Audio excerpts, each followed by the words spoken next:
saya perlu perkenalkan dahulu sebelum kita dilayani oleh Pak Handoko. Nama lengkap beliau adalah Bapak Handoko Ngadiman. Kemudian istri beliau yang juga turut hadir bernama Ibu Christine. Kemudian beliau mempunyai satu anak yaitu Samuel. Nah, beliau bekerja selama 10 tahun dengan Compassion International Ministry di Indonesia dan Asia.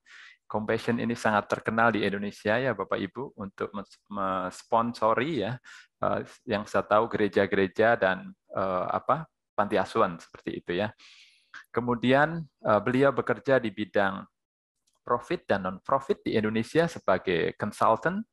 Kemudian beliau juga memiliki passion bagi generasi muda agar memiliki cara pandang ilahi yang berdampak bagi kemuliaan Tuhan. Berikutnya, bersama dengan istri, fokus kepada pelayan pemuridan, keluarga, dan generasi muda. Demikian profil beliau, dan sebelum masuk, Bapak Ibu, sekali lagi saya pastikan bahwa pagi hari ini kita akan membahas afirmasi potensi, di mana 3 yang lainnya dari prinsip kopi sudah kita bahas, seperti disampaikan Miss Messi tadi, yaitu kasih, otoritas, dan identitas sudah kita bahas, dan ini adalah sebagai puncak dari putaran yang ada, yaitu potensi. Begitu. Nah, prinsip afirmasi potensi artinya sesuai dengan kelompok usia anak. Kemudian materi di dalam pertemuan orang tua dibahas per minggu, pada panduan orang tua yang akan kita berikan melalui SIAS. Jadi nanti Bapak Ibu boleh mempelajarinya dan mempraktekannya. Kemudian sepanjang materi nanti bila Bapak Ibu mempunyai pertanyaan waktu mendengarkan seperti biasa di pertemuan-pertemuan sebelumnya juga, silahkan supaya tidak lupa menuliskannya pertanyaan tersebut di kolom chat yang ditujukan kepada admin kami, yaitu Miss Amelia. Ya, jadi nanti saat sesi tanya jawab, semoga sudah terkumpul pertanyaannya dan kemudian kami bisa membahasnya. Demikian. Oke, demikian yang saya sampaikan. Untuk waktu selanjutnya kami berikan kepada Pak Handoko. Silahkan kepada Bapak Handoko. Ya, terima kasih Pak Antonius. Shalom Bapak Ibu semua, salam sejahtera. Doa Halo. kami, ya Bapak Ibu semua dalam keadaan sehat, dan kalau lagi menghadapi tantangan dan lain, kasih karunia Tuhan juga cukup buat kita semua. Nah, saya Handoko dan juga saya Christine. Kami bersama-sama izin kami untuk bisa berbagi ya. Kita belajar sama-sama hari ini tentang prinsip afirmasi potensi. Nah, izinkan saya untuk membagikan materinya untuk sama-sama kita pelajari.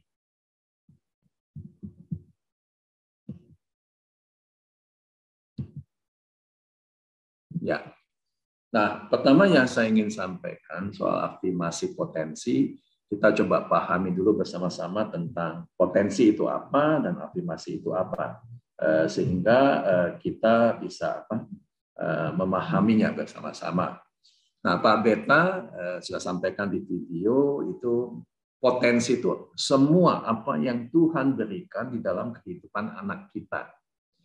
Jadi yang Tuhan berikan pada anak kita yaitu untuk mendatangkan kerajaan Allah. Ya, jadi kalau kita lihat anak kita melihat sesuatu yang semua yang Tuhan berikan pada anak kita itu sebagai potensi ya untuk mendatangkan kerajaan Allah supaya anak kita itu bisa jadi berkat. Nah, kalau kita lihat dari bahasa Indonesia dikatakan kemampuan, potensi kemampuan yang punya kemungkinan untuk dikembangkan. Nah, saya ingin menekankan atau menggarisbawahi potensi itu Bapak Ibu penting buat kita orang tua. Kenapa? Karena sesuatu yang masih bisa dikembangkan, sesuatu yang masih bisa untuk berkembang. Nah, jadi peran kita sebagai orang tua sangat penting dalam hal ini. Nah, afirmasi itu adalah bicara sesuatu yang penegasan, kata-kata yang meneguhkan, yang bersifat positif. Ya. Nah, kita akan belajar dua hal ini dalam koridor potensi yang disebut tadi, dan juga bagaimana kita bisa mempunyai prinsip-prinsip afirmasi terhadap potensi anak-anak kita. Ya. Nah, kita akan mulai dengan satu melihat pentingnya afirmasi dalam perspektif juga ada koreksi. Nah, kenapa saya bicara begini? Karena afirmasi ini adalah satu cara mendidik yang jauh lebih baik, saya garis bawahi. Afirmasi ini satu cara yang jauh lebih baik daripada koreksi. Nah, jadi kita bisa bandingkan yang mana nih, gitu ya. Kalau kita tahu, oh ini jauh lebih baik, jadi artinya afirmasi sangat penting, Bapak Ibu. Seperti Pak Beta sampaikan di video, ada penelitian mengatakan 70% komunikasi orang tua adalah negatif, korektif.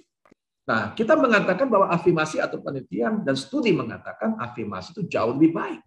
Tetapi komunikasi orang tua berdasarkan penelitian 70%-nya ada kecenderungan negatif atau korektif.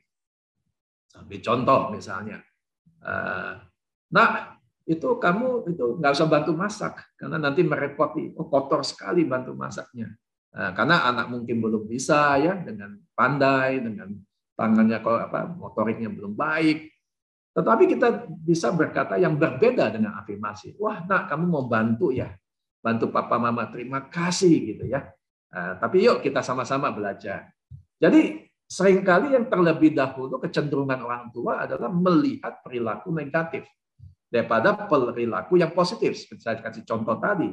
Anak ingin menolong, anak ingin melakukan sesuatu yang baik, tetapi kita bilang tidak usah ditolong. Karena akan merepotkan, akan membuat kotor, dan lain-lain. Tapi tidak bisa melihat bahwa anak itu melakukan sesuatu yang sangat menyenangkan dia, menyenangkan kita, menolong kita. Nah, itu contoh yang sederhana dari afirmasi dan koreksi. Tapi saya ingin sepanjang sesi ini kita ingat bahwa afirmasi adalah cara mendidik yang jauh lebih baik daripada koreksi. Ya, sambil Bapak Ibu juga mengingat sehari-hari dalam Bapak Ibu melakukan pola asuh anak. Nah, saya ingin katakan, tanggung jawab pertama orang tua. Saya garis bawahi kata pertama. Pertama-tama tanggung jawab dari orang tua itu adalah melakukan afirmasi perilaku positif anak kita. Jadi apapun yang kita lihat dalam perilaku anak kita, bisa nggak kita coba melihat sesuatu yang positif? Nah, saya ulang ya, yang pertama kita lihat selalu yang positif. Bukan melakukan koreksi perilaku negatif. Kenapa? Kalau kita melihat itu sebagai negatif, kita langsung koreksi. Tetapi kalau kita melihat, wah ini positif, kita beri afirmasi, kita beri peneguhan. Kita memberikan sesuatu yang meneguhkan ini anak. Nah, karena afirmasi tadi disampaikan, itu cara mendidik anak kita yang jauh lebih baik. Nah, Bapak Ibu, kita memang betul di sekolah ada dididik sama guru. Tapi pendidikan yang paling sering, waktu yang paling lama dengan anak-anak itu adalah orang tua di rumah. Jadi sangat penting kita pahami ini dan kita menyadarinya. Nah, sewaktu orang tua memberi afirmasi pada anak secara teratur dan berulang-ulang, maka anak kita itu akan terdorong untuk terus melakukannya. Bisa kita bilang tadi ya, contoh sederhana. Waduh nak, kamu mau bantu papa ya buang sampah. Terima kasih ya nak ya. Nah, coba perhatiin. Nanti yang berikutnya, dia akan melakukan lagi. Kenapa? Karena dia tahu bahwa dia melakukan sesuatu yang dipuji oleh ayahnya atau ibunya. Karena menolong, karena melakukan sesuatu yang membantu orang tuanya. Jadi anak-anak itu punya nature, punya satu kecenderungan untuk melakukan itu, sesuatu yang kita puji, yang kita teguhkan bahwa itu baik buat dia. Nah, jadi afirmasi memberikan buah perilaku yang baik. Nah, kita akan masuk pertama dari tanggung jawab orang tua nih.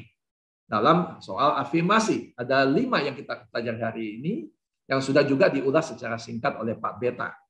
Yang pertama, afirmasi terhadap seluruh aspek kehidupan anak itu secara utuh. Jadi tidak melihat sepotong-sepotong. Jadi waktu kita lihat anak kita itu holistik, anak kita itu utuh. Bukan hanya spiritual dan lain-lain. Itu akan dibahas lebih dalam. Yang kedua, afirmasi sesuai kebutuhan dalam musim kehidupan. Jadi anak itu punya musim kehidupan ya. 0 sampai sekian tahun sampai sekian tahun, dan setiap musim kehidupan itu adalah unik. Nah, afirmasi itu penting di dalam setiap musim kehidupan tersebut. Nah, yang ketiga, afirmasi terhadap talenta dan keunikan. Anak kita itu unik, anak kita itu luar biasa. Jadi kita perlu afirmasi terhadap talentanya dan keunikannya. Keempat, afirmasi terhadap keunikan hubungan sosial. Bagaimana anak kita berhubungan dengan teman-temannya dan lain-lain. Yang kelima, afirmasi terhadap orientasi jenis kelamin. Dan menurut saya ini sangat-sangat penting. Di masa-masa ini di mana kita lihat di media sosial yang lain tentang gender yang tidak jelas, ya, LGBT, lesbian, dan lain-lain. Nah, ini 5 hal yang kita akan kupas bersama-sama. Kita lihat dari langkah-langkah praktisnya juga. Ya, berbicara tentang afirmasi dalam seluruh aspek kehidupan anak, kita mengetahui bahwa sebagai manusia seutuhnya, seorang anak juga sama seperti kita sebagai orang dewasa, memiliki bagian yang bernama spiritual, intelektual, emosional, sosial, dan fisik. Nah, bagaimana peranan dari afirmasi ini untuk kehidupan spiritual anak-anak? Ketika kita mengasihi mereka apa adanya, ketika kita menerima mereka apa adanya, maka anak akan belajar untuk menjadi pribadi yang tulus. Mereka akan belajar menjadi pribadi yang mengenal Tuhan dari perlakuan orang tua mereka. Ya, karena kita tahu peranan orang tua, apalagi seorang ayah, dia adalah gambaran dari seorang pelindung. Dan Allah itu adalah pelindung. Dalam kepercayaan Kristen, Allah digambarkan sebagai seorang Bapa. Ya, hanya kepercayaan Kristen yang mengatakan Allah adalah Bapa. Nah, gambaran ini akan terbentuk dengan begitu indah melalui perlakuan orang tua, ayah, dan ibu yang mendukungnya dalam perkembangan spiritual anak-anak. Bagaimana kita menjadi teladan, bagaimana kita mendorong anak-anak untuk mengenal Tuhan. Nah, ini yang akan membantu anak-anak. Kemudian bagaimana dengan aspek intelektual? Nah, kita mau katakan, Bapak Ibu, bahwa sebagai seorang pribadi, anak itu cerdas. Semua anak cerdas. Nah, kalau kita bicara tentang intelektual atau inteligensi, kita tahu ada istilah multiple, ya, inteligensi, ya. Jadi dari bermacam-macam inteligensi, semua yang ada di dalam diri anak itu sungguh amat baik. Tuhan mengatakan sungguh amat baik. Nah, apa saja sih? Kita bisa melihat bahwa di sini ada body smart, ada people smart, ya, anak-anak yang bisa bergerak dengan lincah, kinestetik, ya, dikatakan itu body smart. Kemudian people smart, mereka bisa bernegosiasi, mereka bisa berhubungan, membangun hubungan dengan orang lain, memediasi orang lain, ya. Dan ini diperlukan untuk zaman sekarang. Kemudian word smart, anak-anak, orang-orang yang bisa menuangkan isi hati mereka, menyampaikan opini mereka dalam tulisan, termasuk dalam orang-orang kategori mereka yang memiliki word smart. Kemudian bagaimana dengan mereka yang pandai? Ya, saya melihat ada satu tayangan televisi lokal yang memperlihatkan bagaimana anak-anak bisa mampu menghitung tanpa kalkulator. Itu dibilang logical smart, ya, logic smart. Jadi mereka mampu untuk mengolah angka, data, dan sebagainya, ya, dan memberikan hasil yang akurat. Itu yang disebut dengan logic smart. Kemudian bagaimana dengan nature smart? Nature smart, mereka yang mampu untuk berhubungan dengan alam sekitar, ya, menikmati kegiatan-kegiatan outdoor, hiking, camping, dan sebagainya, yang bisa memahami binatang, tumbuh-tumbuhan, ya, dibilang green hand, itu ya, orang-orang yang kalau bercocok tanam, dia pasti tanamannya tumbuh, berkembang, gitu ya. Jadi nature smart. Kemudian bagaimana dengan self smart? Self smart adalah orang-orang yang pandai untuk memahami dirinya, pandai untuk merenungkan, mengambil, oh, apa yang sedang saya rasakan saat ini, bagaimana saya bisa mengembangkan diri, dan sebagainya. Itu self smart, ya. Kemudian bagaimana dengan picture smart? Picture smart itu orang-orang yang mampu untuk memvisualisasikan, ya, mampu untuk menggambarkan apa yang menjadi idenya dalam satu gambaran. Jadi orang-orang yang pintar secara spasial Ya, jadi mereka ini orang-orang yang biasanya memiliki bakat untuk menjadi arsitek dan sebagainya.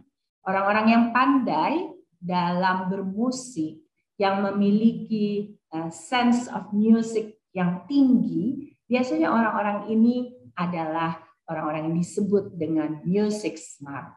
Tetapi dari kesemuanya ini, di zaman yang sekarang ini kita mungkin bisa tambah satu lagi, ya, yang kita bilang mungkin sekarang istilahnya adalah culinary smart, ya, food smart, ya, orang-orang yang mampu untuk mengembangkan bakat mereka, talenta mereka dalam bidang kuliner.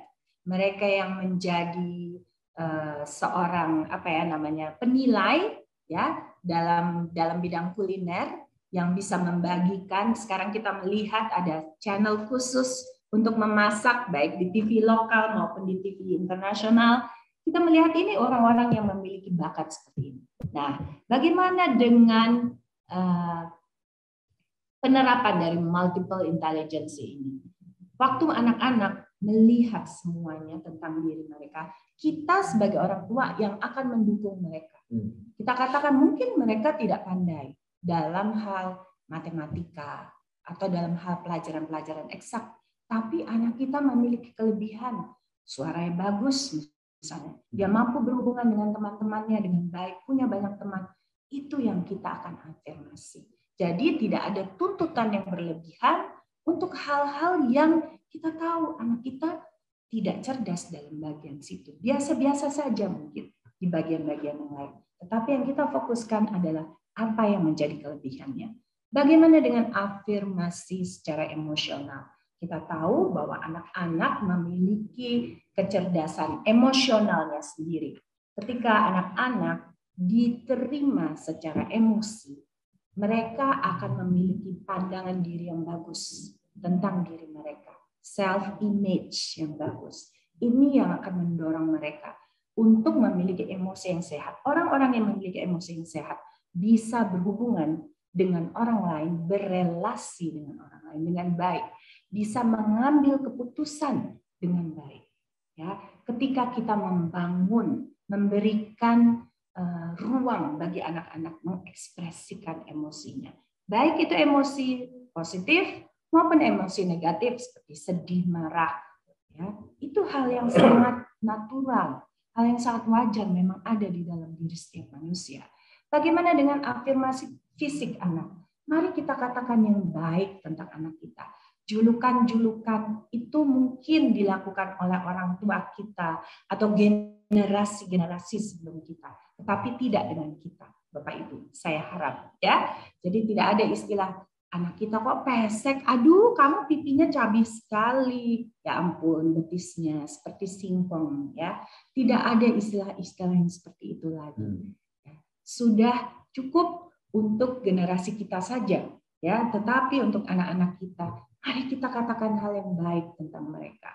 Ya, kita dorong mereka, bukan kita bilang kamu terlalu gemuk, tapi mungkin kita dorong, ayo kita olahraga, yuk kita belajar untuk mengurangi makanan kita dan sebagainya. Ya, ini adalah afirmasi dalam seluruh aspek kehidupan anak. Amin. Semangat ya Bapak Ibu ya. Ya. Nah, jadi kalau kita lihat misalnya nama anak kami namanya Samuel. Anak kami Samuel itu ya bukan hanya intelektual. Dia ada yang disebut tadi oleh Christine, ada spiritualitas, ada emosi, sosial, fisik. Nah, seringkali orang tua sangat-sangat concern tentang intelektual. Yeah. Tetapi sebenarnya kita harus belajar melihat anak kita itu punya sesuatu yang lebih banyak, lebih utuh, holistik sebutannya. Ya. Tadi saya mau jelaskan. Mungkin tambahkan sedikit. Jadi multiple intelligence misalnya untuk kita orang tua harus memperhatikan. Misalnya Samuel anak kami, saya lihat dia word smart, dia logic smart, dan dia juga self smart. Nah, tapi ada beberapa yang saya lihat dia tidak, kurang gitu ya. Misalnya body smart. Nah, saya tidak bisa paksa anak saya untuk bermain bola ya. Saya ahli. Saya pernah lakukan, saya harus mengaku dosa ini Bapak Ibu. Kami pernah, waduh Samuel kan, saya pikir saya baik ya, jadi pemain tim ya. ujungnya jadi koreksi terus. Itu Samuel, kamu kurang begini, dan dia stres Bapak Ibu. Tiap kali dia mau main bola, dia sakit perut. Nah, Bapak Ibu, ini sangat penting. Nah, kami belajar bahwa ternyata bahwa anak kami sebenarnya bukan musik smart juga, gitu ya. Dikasih piano sampai hari ini pianonya jarang dimainkan. Tetapi saya tahu dia logic smart. Dan saya banyak sekali afirmasi dia tentang logic smart. Sam, kamu proses berpikir kamu bagus loh, kamu kritikal dalam hal ini. Papa lihat kamu kalau baca buku ya, kamu bisa menuliskan kembali dengan baik. Tulisan kamu itu Papa banyak belajar dari kamu. Jadi afirmasi-afirmasi itu menolong anak kita untuk menemukan kekuatan-kekuatannya. Jadi Bapak Ibu jangan bosan-bosan, lakukan terus. Semangati anak-anak kita memberi afirmasi secara utuh dan juga bisa melihat dari contohnya multiple intelligence tadi. Ya, pada tahap awal kehidupan seorang anak, kita memerlukan 3 hal dasar yang kita bisa bagikan kepada anak-anak, kita tanamkan itu. 3 hal dasar ini adalah logical, ya, kemampuan matematika, kemudian word atau language atau kemampuan berbahasa, dan yang berikutnya adalah art. Ya, kenapa sih 3 hal dasar ini tidak perlu membuat anak kita harus menjadi pintar dalam 3 hal atau ahli? Ya, pada akhirnya mungkin mereka tidak akan menjadi seorang pemusik atau seperti anak kami. Tidak, ternyata dia tidak terlalu tertarik dengan hal itu, dengan musik. Tetapi dengan mendengarkan musik, dengan memiliki satu pandangan ya yang bagus tentang musik, itu akan membangkitkan nilai-nilai yang bagus dalam diri anak kita. Apa? Belajar untuk empati, belajar untuk bisa menerima orang lain, belajar untuk menikmati keindahan. Ya, jadi segala sesuatu yang berhubungan dengan afeksi, ya, emosi di dalam kehidupannya. Lalu bagaimana dengan word smart atau dibilang itu language? Pelajaran dasar adalah bahasa. Kalau kita katakan bahasa itu memang harus kita ketahui itu ditekankan oleh peran seorang ibu di sini. Kalau kita dengar ya istilah bahasa Inggris mother tongue. Apa sih artinya bahasa ibu kan? Kenapa? Karena biasanya memang ibu yang berhubungan dengan anak-anak di awal-awal masa awal pertumbuhannya untuk membangun kemampuan berbahasa anak. Kemampuan berbahasa tidak perlu kita harus katakan bahwa anak kita harus menguasai begitu banyak bahasa.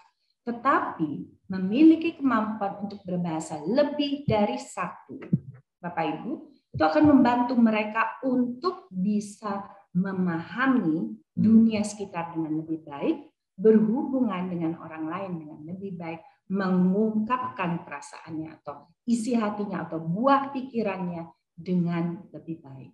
Ya, jadi kalau di dalam matematika itu bisa diterapkan dalam semua segi kehidupan tanpa harus membuat dia menjadi seorang yang ahli.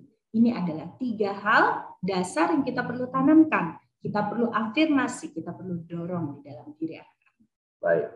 Nah, Bapak Ibu, kami nyemangati Bapak Ibu karena Bapak Ibu masih di SD ya. Ini sangat-sangat waktu yang tepat. Nah, yang berikutnya silakan. Kebutuhan dalam setiap musim kehidupan, peranan seorang ayah. Ya, di sini sangat ditekankan bagi anak-anak. Kalau kita selama ini mendengar ibu yang akan membimbing anak-anak, ayah yang bekerja, tidak demikian sebetulnya. Suami dan istri memiliki peranan yang sama di dalam pertumbuhan seorang anak. Ya. Dalam mengafirmasi potensi anak-anak kita di usia 1 sampai 6 tahun, 0 sampai 6 tahun, anak-anak perlu mendapat afirmasi mereka yang pertama dalam perkembangan mereka. Jadi ketika mereka sudah bisa menaruh mainan kembali ke tempatnya, biarpun mungkin itu tidak seperti yang kita harapkan, belum rapi istilahnya, mari kita ucapkan terima kasih. Mari kita katakan, bagus, kamu sudah melakukannya. Pada waktu akhirnya, dia akan mengerti. Yang rapi ini begini, mengatur itu begini. Ya, ketika kita belajar untuk mengucapkan kata-kata yang baik, ya banyak orang berpikir, oh nanti anaknya besar kepala. Nanti anak tidak akan pernah bisa menerima kritikan. Itu tidak benar, Bapak Ibu. Anak-anak akan belajar untuk menerima masukan dari orang lain ketika dia belajar untuk menerima dirinya lebih dahulu. Ya, karena itu betul sekali firman Tuhan bilang mengasihi sesama seperti engkau mengasihi dirimu sendiri. Itu betul sekali. Nah, ketika dia umur 6 sampai 8 tahun ya, mendapatkan pujian untuk perkembangan yang lebih baik, memahami nilai-nilai dasar ya di dalam identitas di dalam keluarga melalui afirmasi dengan potensi yang ada pada dia, maka anak-anak akan belajar untuk menemukan dirinya. Ayah berperan untuk menetapkan, saya mengasihi kamu sebagai seorang anak perempuan. Saya mengasihi kamu sebagai seorang anak laki-laki. Saya bersyukur, Papa bersyukur bahwa kamu diciptakan Tuhan sebagai seorang anak perempuan. Kamu diciptakan Tuhan sebagai seorang anak laki-laki.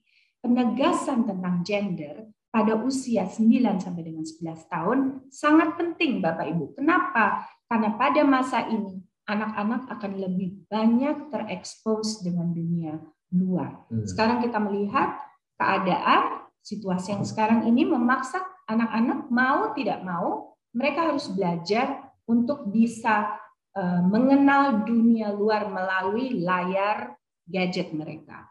Mereka juga bisa belajar melalui keadaan apa yang terjadi di luar. Itu dua-dua hal yang mereka dapatkan. Kalau mereka tidak memiliki saringan yang bagus ya tentang diri mereka, tentang nilai-nilai yang dipercayai, yang diturunkan oleh orang tua kepada mereka dan diserap oleh anak, anak akan terbawa, mudah mengikuti arus kemana-mana. Nah, itu yang kita harus perhatikan dengan baik-baik.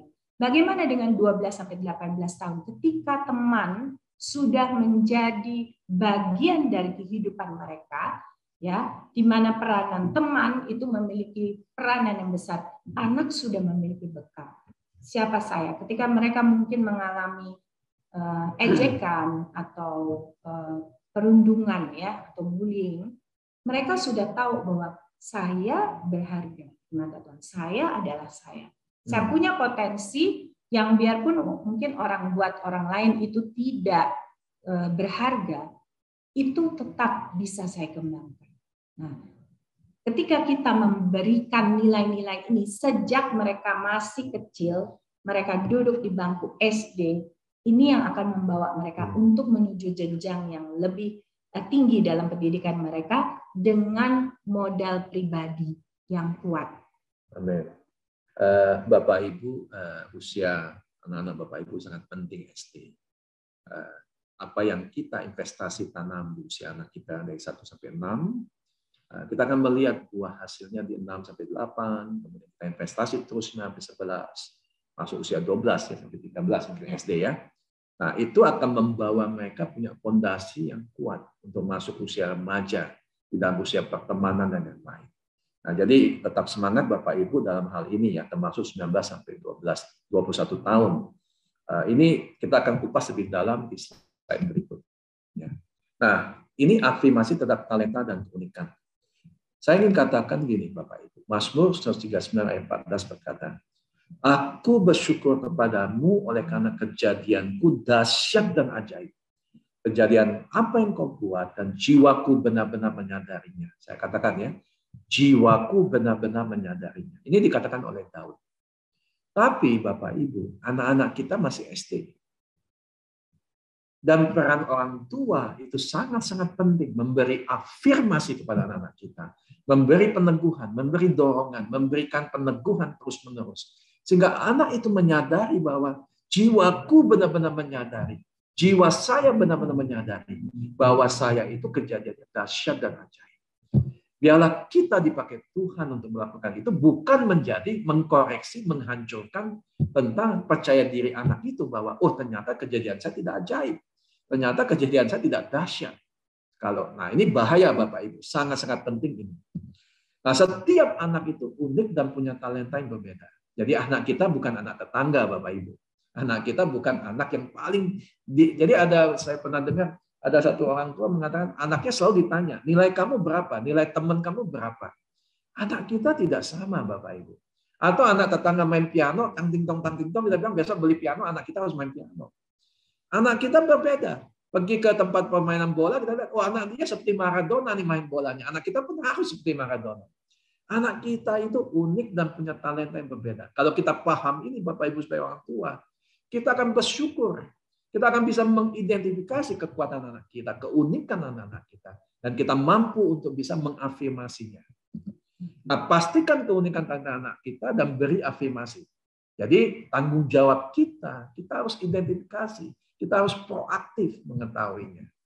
Jadi ini yang paling penting Bapak Ibu. Jangan biarkan anak kita itu ditentukan keberhargaannya berdasarkan pendapat masyarakat. Karena pendapat masyarakat mayoritas itu belum tentu itu sesuai kebenaran firman Tuhan. Jadi kata begini, ada quote kemarin istri dapat. Only that fish go with the flow. Jadi hanya ikan yang mati yang mengikuti arus. Saya ambil contoh begini Bapak Ibu ya.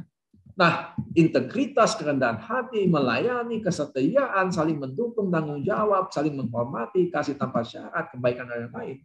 Bapak Ibu banyak lihat nggak di masyarakat hari-hari ini? Masyarakat bilang berkata, oh nggak bayar pajak nggak apa-apa.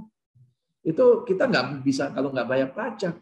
Rendah hati itu kita lihat semua menyombongkan kekayaan. Semua menyombongkan mobilnya, menyombongkan crazy rich. Sultan yang sudah masuk, ada yang masuk penjara. Melayani itu tidak, kita harus dilayani. Kita lihat di restoran betapa dengan sombongnya orang yang saya punya uang harus dilayani gitu loh. Di gereja pun sampai ada yang bilang saya penyumbang terbesar, saya harus dilayani. Kesetiaan kita lihat, perceraian dan lain-lain. Itu semua itu katakan apa? Masyarakat tidak peduli Bapak Ibu. Sampai contoh integritas. Dari kecil kan saya mengajak anak tentang integritas. Kalau naik mobil ada tanda harus ke kiri dulu, tidak boleh ke kanan langsung karena lebih dekat dari rumah kita. Kita ke kiri dulu, walaupun lebih jauh. Dari kecil anak saya sudah melihat bahwa papanya memberi teladan dalam integritas. Waktu bekerja kami bercerita bagaimana saya dipercaya Tuhan dengan mengelola dana yang banyak, tetapi saya pastikan bahwa saya tidak menggunakan dana itu untuk kepentingan diri saya sendiri. Untuk fasilitas kantor dan lain-lain. Sampai hari ini anak saya belajar bahwa dia tidak bisa belajar dengan mobil kantor. Karena mobil itu dipakai untuk kepentingan kantor, bukan untuk kepentingan pribadi dia.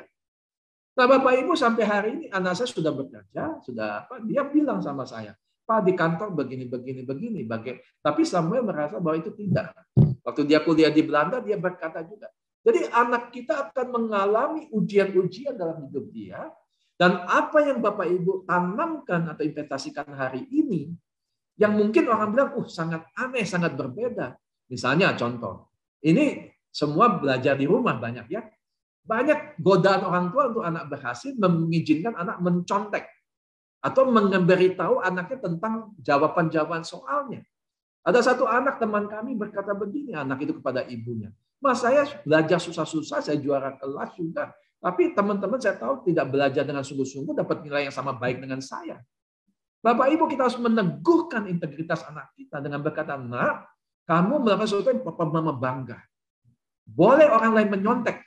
Boleh orang lain mungkin diajarkan oleh orang tuanya sehingga dapat nilai yang baik. Tapi kamu dengan penuh tanggung jawab, dengan penuh integritas, itulah melawan arus Bapak Ibu. Itulah yang mungkin banyak orang tua di sekolah tidak melakukan itu. Tapi anak kita ajarkan integritas. Contohnya begitu, Bapak Ibu. Nah, kita akan lanjut keunikan tentang hubungan sosial. Ini menarik, Bapak Ibu. Orang tua perlu tahu tentang pola sosial anak-anak kita. Bagaimana dia berinteraksi dengan banyak pihak. Sama teman-temannya dan lain-lain. Ya. Kenapa ini penting, Bapak Ibu? Kalau kita tidak paham tentang keunikan anak kita dalam berhubungan, berinteraksi, dan lain-lain, kita sebagai orang tua akan melukai emosi anak kita secara mendalam. Saya ulang Bapak Ibu. Kita bisa berpotensi melukai emosi anak kita secara mendalam karena ketidaktahuan kita. Bahwa anak kita berbeda dengan kita.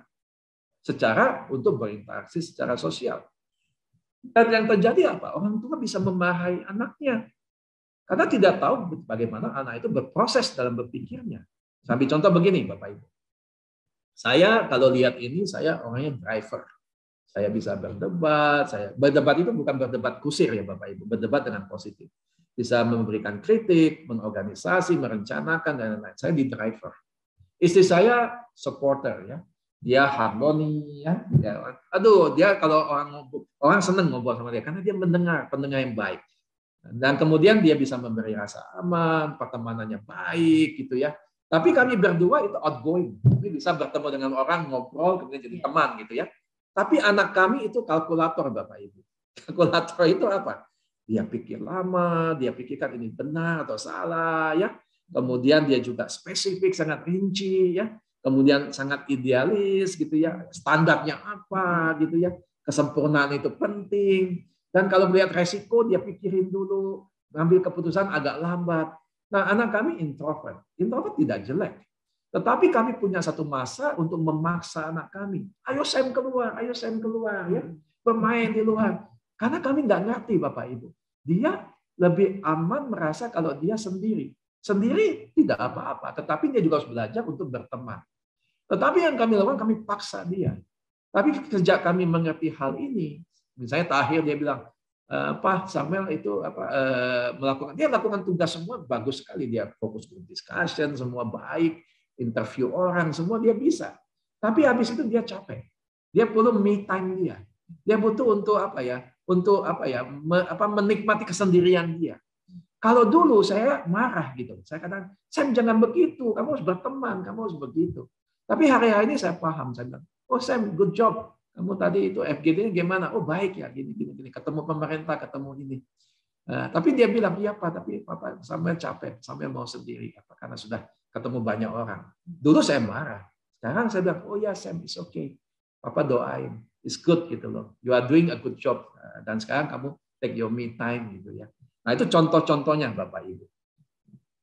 Nah, memahami keunikan si anak dalam hubungan sosial itu membuat kita lebih toleransi seperti yang saya bilang tadi. Sehingga kita nggak marah-marah ke anak kita memahami. Jangan sampai seperti pernah yang saya alami waktu kita dorong-dorong anak kami.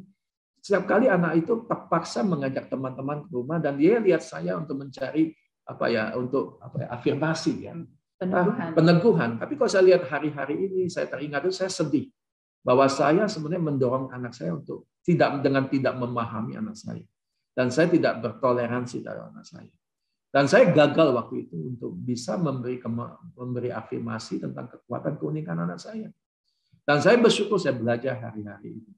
Nah, jadi Bapak Ibu kita harus belajar bagaimana memahami tentang keunikan hubungan sosial anak kita sehingga kita bisa memotivasinya dengan cara yang benar. Ya, jadi begitu ya Bapak Ibu ya. Semoga itu menjadi berkat. Ya. Nah, bagaimana penetapan tentang orientasi seksual anak kita itu perlu dimulai sejak dini. Kenapa demikian? Karena kita tahu bahwa peranan orang tua itu sangat besar di dalam membantu anak-anak mengenali siapa dia, termasuk gendernya. Nah, bagaimana orang tua dapat membantu anak-anak menemukan potensi dirinya sebagai gendernya? Ya, jadi kalau dia anak laki-laki, mari kita bimbing dia untuk melakukan pekerjaan-pekerjaan yang lebih bersifat maskulin, tetapi tidak membatasi dia juga untuk melakukan pekerjaan-pekerjaan yang lebih bersifat feminin. Seperti misalnya saya katakan chef.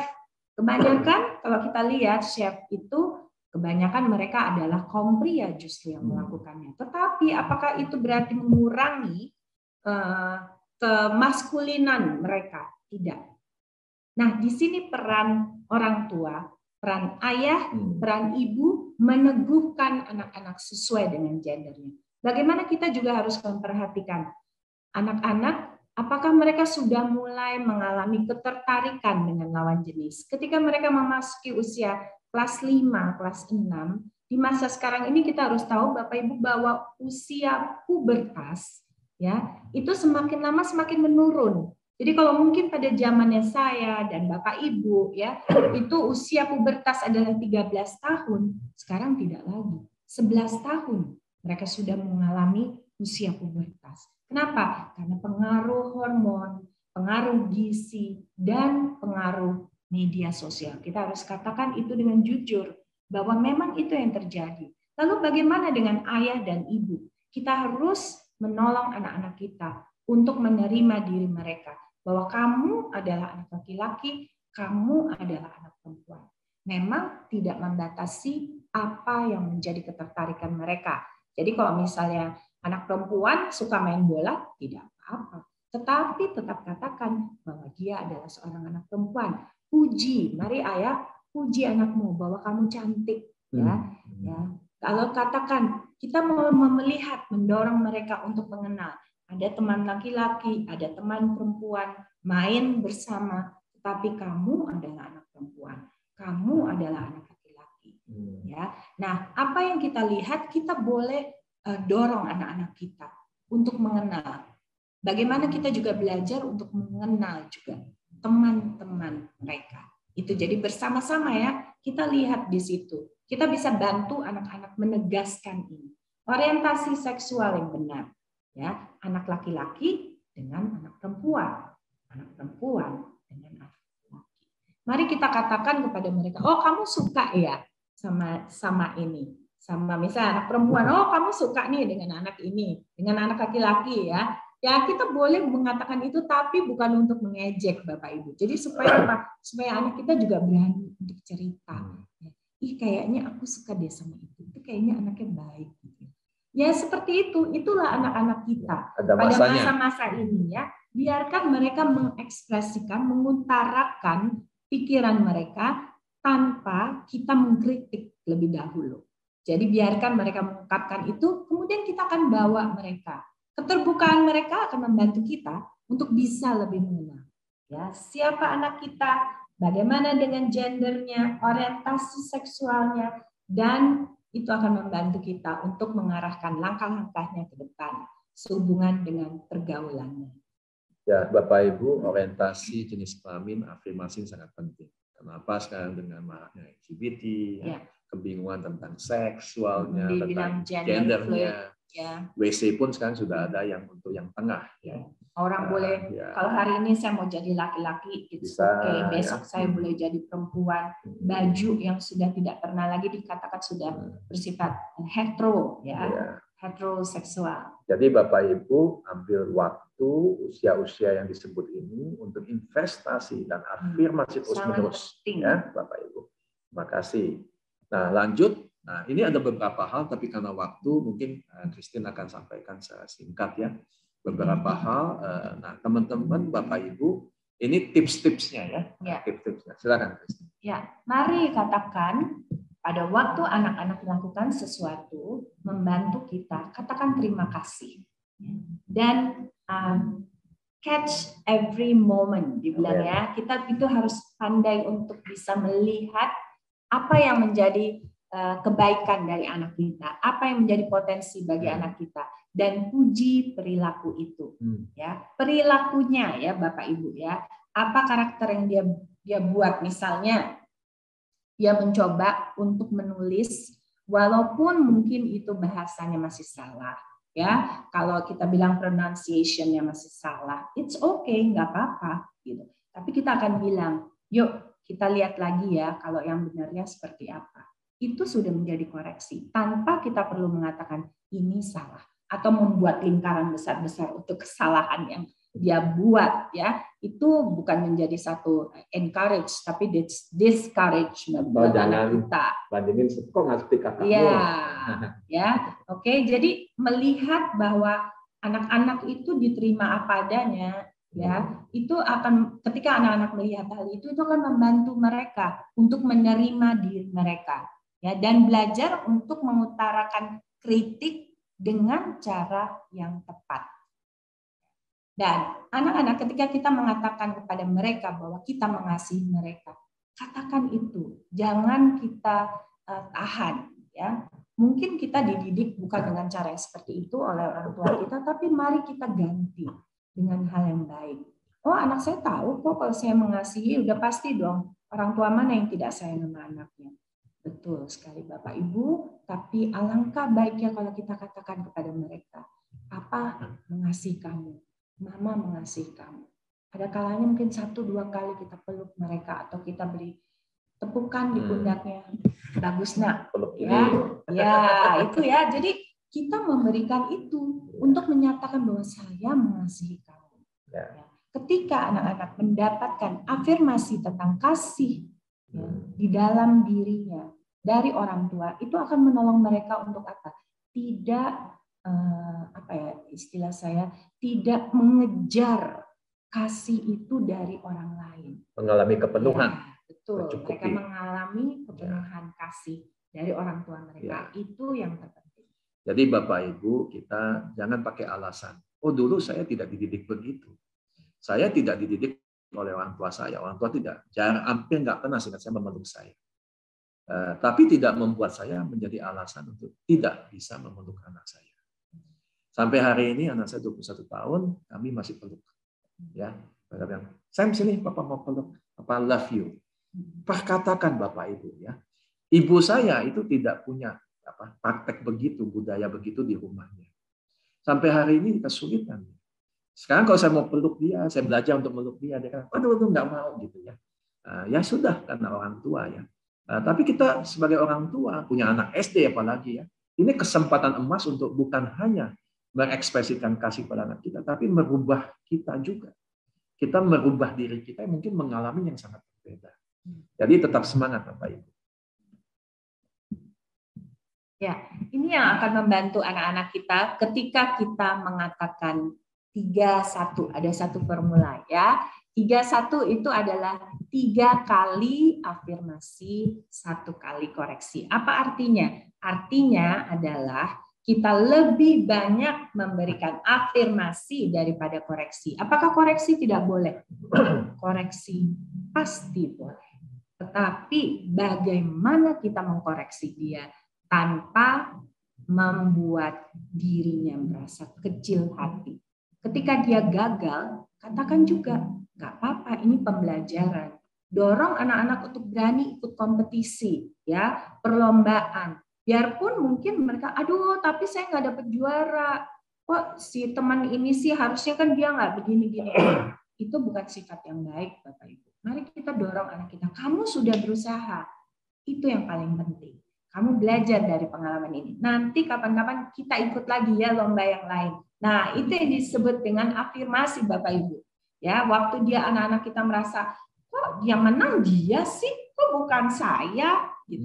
Nah, di situ kita mau bereaksi seperti apa? Atau kita mau bilang, oh iya ya sebenarnya teman kamu tuh mungkin jurinya curang dan sebagainya. Itu yang akan membuat anak-anak tidak bisa belajar dari lomba. Tapi biarkan anak-anak belajar. Oh, belajar pelajaran apa yang kamu dapatkan? Yang bagus apa? Apa yang kamu bisa terapkan? Oh, nanti lain kali kalau ada lomba, kita usaha lagi. Kalau sekarang ulangan kamu belum mendapat nilai ketuntasan yang tepat, ya. Jadi minimal KKM kalau mereka bilang ya. Jadi kalau kamu masih belum dapat itu, ayo kita belajar. Puji dia. Ketika dari 4 nilainya menjadi 6, kita bilang bagus. Yuk belajar lagi. Contoh yang konkret ya, anak-anak kita kan masih sekolah nih ya. Seringkali anak kita kan kalau dapat 8, 9, 10 kita bilang, oh bagus ya. Tapi mungkin dia dapat 6 kita mau katakan apa? Kita bilang, waduh kenapa dapat 6? Biasanya kan dapat 8 nih. Atau 8 kita lihat tetangga dapat 10. Kita bilang, kenapa enggak 10? Nah, Bapak Ibu kita harus paham. Yang kita harus puji usaha anak kita. Sampai contoh gini. Waktu anak saya itu dapat misalnya 10 atau 9, ya, dapat juara, kita katakan, Sam, kita bersyukur ya kamu, waduh nilainya baik. Tapi yang Bapak lihat, kamu itu tanggung jawab dan belajar. Bapak lihat kamu sampai malam, kalau ada PR kamu nggak pernah tunda. Itu kamu itu satu persistensi, kamu satu ketekunan. Nah, itu yang dipuji Bapak Ibu. Suatu ketika anak saya pernah ngalami lagi stuck ya waktu bikin skripsi di Belanda. Dia sampai bilang, Pak ini kayaknya Pak Samuel gini-gini. Waduh, dia stres banget itu pun dia susah waktu itu. Saya bilang gini, Sam, Papa mengasihi kamu.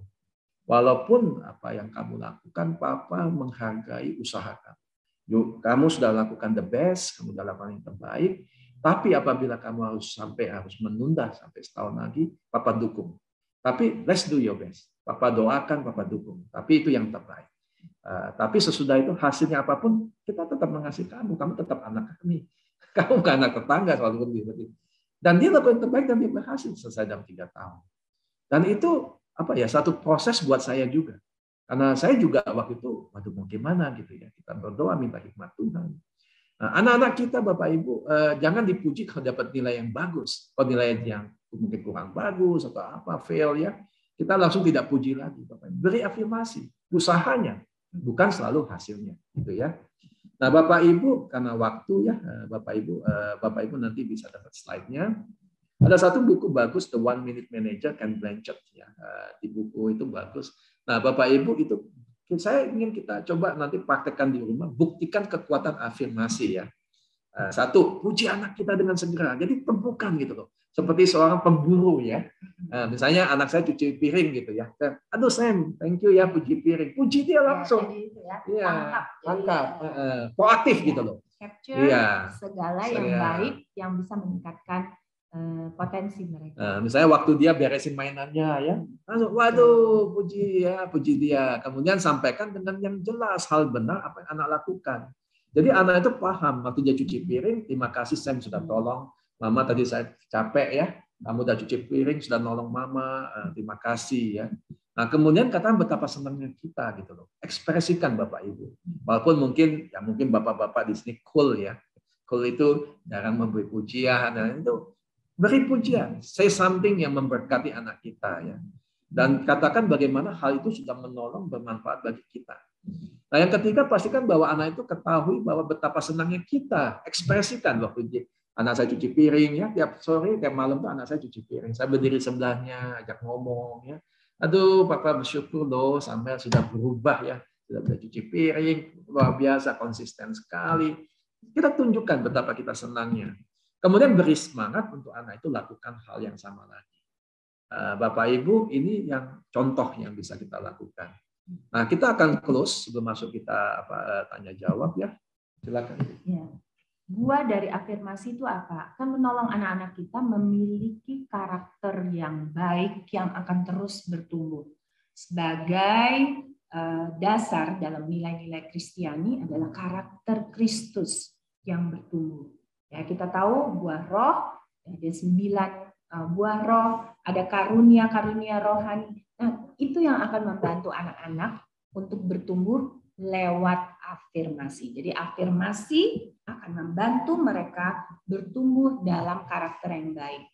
Mereka akan mengenali diri mereka, mengetahui apa yang menjadi kekuatan, kompetensi, apa yang menjadi talenta mereka, apa yang bisa dikembangkan di dalam diri mereka, dan menolong mereka kelak untuk menjadi seorang pemimpin dalam apapun yang dipercayakan oleh Tuhan. Kalau kita bilang setia dalam perkara kecil, nah, bagaimana kita sebagai orang tua juga setia dalam perkara-perkara kecil, memberikan afirmasi untuk potensi anak-anak kita. Jadi Bapak Ibu tetap semangat. Dan apalagi usia anak Bapak Ibu di SD itu usia wow masih panjang ya. Bukan hanya panjang waktunya, tetapi juga kesempatannya. Kesempatan yang Tuhan berikan untuk mengafirmasi potensi apa yang Tuhan sudah berikan pada anak-anak kita, yaitu untuk mendatangkan kerajaan Allah seperti yang Pak Beta katakan. Dan juga mereka akan menjadi pemimpin, bisa menjadi berkat di kemudian hari. Generasi yang luar biasa. Jadi Bapak Ibu lakukan terus ya, memberi peneguhan, memberikan konfirmasi yang sesuatu yang positif. 3-1 tadi ya. Aduh Samuel, saya Papa senang sekali Bapak lihat kamu kalau menjawab itu sangat bijak. Menjawab itu proses berpikirnya baik. Dan kamu sudah menjawab dengan apa? Dengan hati-hati. Tapi kalau boleh kasih masukan, 1 misalnya. Tapi nggak gampang Bapak Ibu ya. Tapi ini yang perlu kita lakukan sama-sama. Dan kami berharap bahwa apa yang kami sampaikan, perjalanan kami berdua, tadi di mobil saya bilang sama Christine, melihat pelajaran ini, merefleksikan ulang, kami melihat begitu banyak kami gagal, begitu banyak kami melakukan kesalahan. Tetapi anak kami sudah 21 tahun, dan kami bersyukur. Semua itu ada kasih anugerah Tuhan. Ya, kita berbicara tentang anugerah, ya, Bapak Ibu. Jadi daripada kita menyesali apa yang sudah lewat, alangkah baiknya kalau kita berjalan ke depan ya, starting now, ya, mulai dari sekarang, ya, kita rencanakan apa yang kita akan buat untuk anak-anak kita. Amin. Husband and wife Suami should istri. be in unity, ya. Jadi suami istri harus berada dalam satu kesatuan untuk melakukan apa sih yang kita akan buat untuk anak-anak kita, ya. Bagaimana cara mengembangkan potensi mereka. Amin. Jadi sekali lagi tetap semangat Bapak Ibu dalam memberikan afirmasi kepada anak-anak kita tentang potensi yang Tuhan sudah berikan kepada anak-anak kita. Dan masanya, kesempatannya sangat banyak untuk itu dalam mulai dari SD, ya. Silakan kami kembalikan kepada panitia. Terima kasih. Ya. Baik, terima kasih banyak Pak Handoko dan Ibu Christine. Luar biasa sekali kita diberkati dengan kebenaran firman Tuhan, dengan konten yang luar biasa. Selain itu malah ditambahkan juga dengan tips dan juga share pengalaman yang sudah dialami. Luar biasa, komplit sekali ya hari ini. Baik, terima kasih Bapak Handoko dan Ibu Christine sekali lagi buat semuanya. Dan saya melihat ada beberapa pertanyaan yang sudah ditujukan kepada admin. Ini waktunya sesi tanya jawab dan kita masih mempunyai waktu sampai 10.45. Jadi sekitar 33 menit begitu ya. Baik, pertanyaan pertama, bolehkah Miss Amel untuk menampilkan di layar?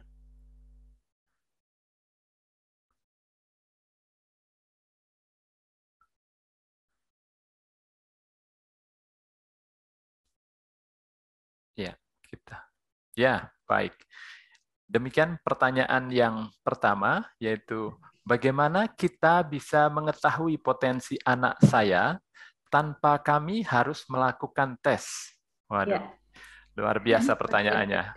Silakan Bapak Handoko atau Ibu. Terima kasih. Ya, Bapak Ibu, betul kita bisa menemukan potensi anak kita tanpa melakukan tes. Itu sangat betul. Bagaimana caranya? Kita melihat di bagian mana yang mereka biasanya mendapatkan penghargaan atau mendapatkan nilai yang baik.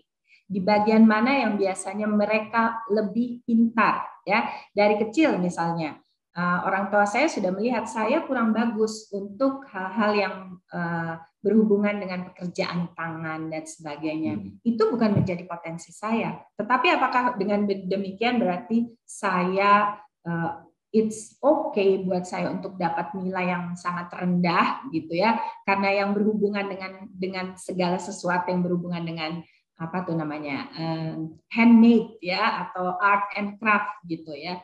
Tetapi itu bukan berarti yang seperti itu. Itu kan sudah kelihatan dari situ. Memang potensi saya bukan di bagian situ, tetapi orang tua saya memberikan afirmasi untuk potensi saya di mana misalnya. Dengan suara, misalnya saya bisa menyanyi dengan baik, saya bisa berbicara kepada orang lain, itu sudah terlihat dari sejak anak-anak. Tetapi Bapak Ibu, untuk tes itu disarankan bagi Bapak Ibu yang ingin mendalami, melihat lebih detail apa yang menjadi potensi anak-anak kita. Nah, perlu saya ingatkan di sini bahwa di usia 0 sampai 12 tahun itu belum menjadi sesuatu potensi yang sangat mendasar. Nanti di umur mereka sudah memasuki usia 16-15 tahun, menurut saya itu adalah waktu yang tepat buat Bapak Ibu menggali, menemukan minat dan bakat anak kita melalui tes, ya, melalui bantuan orang-orang yang ahli, gitu. Ya, Peter Drucker, guru manajemen, berkata begini. Jadi keahlian kamu itu kalau kamu lakukan berulang-ulang dan berhasil. Tadi Christine sudah sampaikan. Jadi orang tua itu memang perlu cermat ya, mengobservasi anaknya waktu dia bermain, waktu dia sama teman-temannya, waktu dia main sendiri, waktu dia juga berinteraksi. Nah, Bapak Ibu bisa lihat dia itu berulang-ulang melakukan sesuatu dan dia berhasil. Nah, itu diafirmasi terus tuh, ya. Nah, atau hal yang tadi yang kurang berhasil ya. Nah, tapi tes ini gini Bapak Ibu, memang ada usianya yang maksimal, tes itu akan mengcapture ya, memperlihatkan hasil yang maksimal. Tetapi saya gini katakan, saya tidak tahu kenapa tanpa tes, tetapi tes itu sekarang banyak sekali ada. bahasa kasih, tes apa, tes yang. Dan saya sampai usia 50, sekarang 57, saya masih melakukan tes-tes untuk diri saya, dan juga saya tukar untuk lakukan kepada Samuel anak kami. Jadi Bapak Ibu, sekarang tes itu gampang sekali didapat dan juga tidak perlu bayar, tapi memang perlu diperhatikan seperti Christine tadi katakan, yang mana relevan dengan usia anak kita. Ya, jadi tes itu akan juga melihat dengan lebih dalam, lebih kritis dengan semua hal. Ya, kami kembalikan. Ya, baik. Terima kasih Pak Handoko dan Ibu Christine. Masih ada pertanyaan berikutnya, Miss Amel? Sepertinya orang tua antusias sekali ya ini. Ya, oke, baik. Masih ada pertanyaan berikutnya, yaitu apakah afirmasi positif bisa membuat anak menjadi manja? Karena anak sering mendapat kalimat yang positif. Ketika anak ditegur, dia menjadi down. Ya, demikian pertanyaannya Bapak Ibu. Ya, terima kasih Bapak Ibu yang sudah menanyakan pertanyaan ini. Itu betul sekali ya, bahwa memang banyak orang tua yang berpikir seperti itu. Khususnya orang tua, saya harus bilang dengan terus terang, orang tua di Asia ini berpandangan bahwa kita nggak boleh sering-sering puji anak kita. Jadi nanti kalau dia dapat satu kritikan, ya, jadi nggak bisa berjuang dan sebagainya. Itu tidak benar, Bapak Ibu. Yang kita mau puji adalah hal-hal yang baik di dalam dia. Tadi seperti saya katakan, apakah koreksi tidak boleh diberikan? Koreksi boleh diberikan. Ini penegasan ya, koreksi boleh diberikan. Tapi bagaimana cara kita memberikan koreksi untuk anak kita? Bagaimana cara kita memperlakukan dia, memberikan respon ketika dia mengungkapkan pikirannya? Kalau tadi dikatakan bahwa gagal, itu oke, asal kita belajar dari kegagalan itu. Ketika anak tidak menang dalam satu kompetisi, bukan kita mengkritik juaranya, bukan kita mengkritik jurinya, atau membiarkan dia mengkritik jurinya. Tapi kita katakan pada anak kita, apa yang kamu pelajari dari perlombaan ini? Ya. Anak mungkin merasa, aduh nggak benar ini. Kita mau katakan apa? Nah itu akan menolong mereka untuk melihat. Waktu orang lain juga menilai diri mereka, waktu orang lain memberikan input atau kritikan pada mereka, mereka tidak akan down. Saya harus katakan Bapak Ibu dengan jujur, kenapa orang cepat merasa down?